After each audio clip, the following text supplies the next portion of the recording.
Hi, this is attorney Paul Padda of Paul Padda Law. As an attorney that handles sexual harassment cases on a frequent basis, often my clients will ask me, how much is my case worth? How much a sexual harassment case is worth comes down to a number of factors. You might be entitled to a settlement or award of compensatory and punitive damages if your employer is found liable for sexual harassment or retaliation. Here are the major categories of damages that you may recover. Back pay is awarded when you have been fired or forced to resign because of sexual harassment. Now, the law allows this as a form of compensation that you would have been paid if you had not lost your job. So think of it this way. If you hadn't been sexually harassed and if you weren't forced to either quit or weren't fired, how much money would you have made if you remained on the job? So back pay refers to your total compensation. It includes everything from salary, bonuses, healthcare benefits, stock options, profit sharing, contributions to retirement plans, vacation pay, and even paid time off. As a general rule, you may recover back pay from the time your claim began until the date of the final judgment in the court case. Now, there's a concept in employment law called mitigation of damages. What this means is that the law requires you to mitigate your damages by making a good faith effort to look for another job.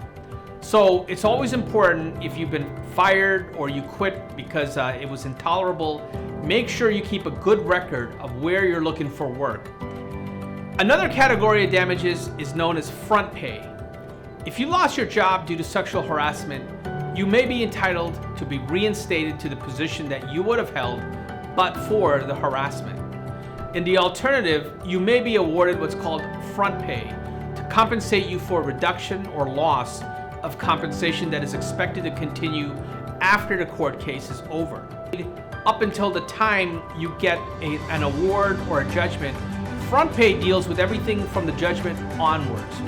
Front pay awards are based on an estimate of how long you would have stayed with your employer in the absence of sexual harassment compared to what you're projected to earn.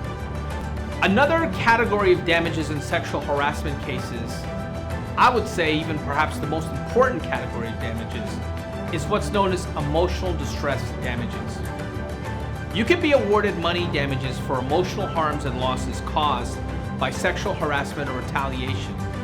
Emotional distress damages are awarded to compensate you for emotional harms and losses as well as any related physical impact.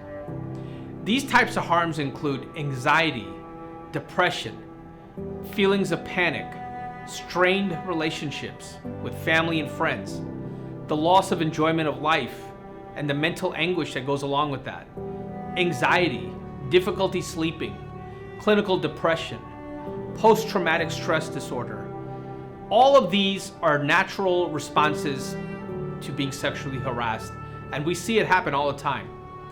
The amount of damages you may recover for emotional distress depends, however, on the type of evidence you have to support your claim and the severity of your pain and suffering.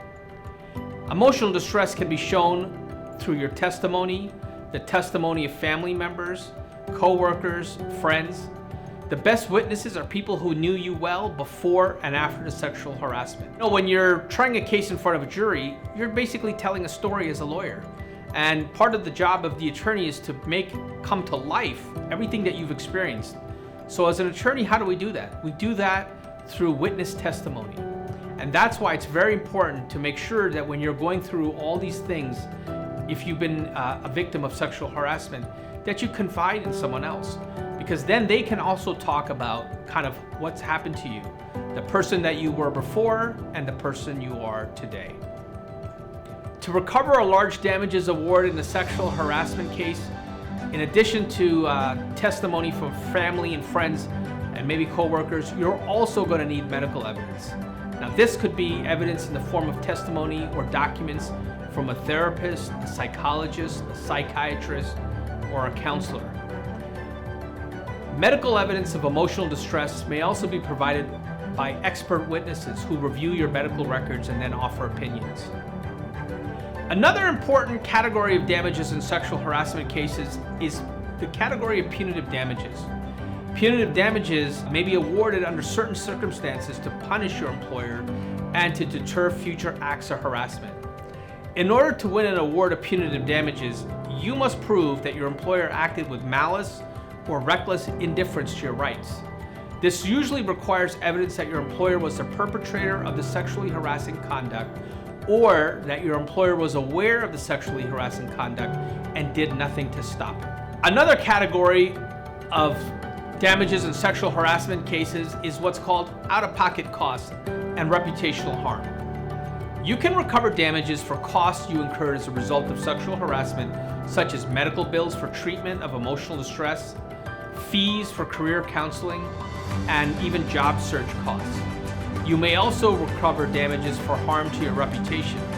Everything I've talked about in this video, the damages described in this video, all apply to claims for violations of the employment laws and specifically sexual harassment cases. Keep in mind that you may have other claims against your employer or the perpetrator of sexual harassment. Additional claims can include things like assault and battery, defamation, and intentional infliction of emotional distress. It's very important that when you are considering hiring a sexual harassment lawyer, you find someone that has a lot of experience, that knows their way around a courtroom, that's handled cases like this, and knows all the ins and outs of the law. At Paul Padda Law, at my law firm, we handle sexual harassment cases day in and day out. We've had record success with these types of cases.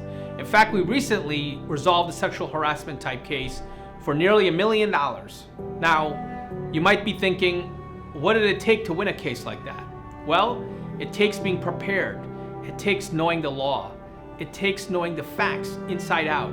It also requires an attorney who knows how to put all of that together for a winning result. At Paul Padda Law, we care about our clients, and we can help you win your sexual harassment case.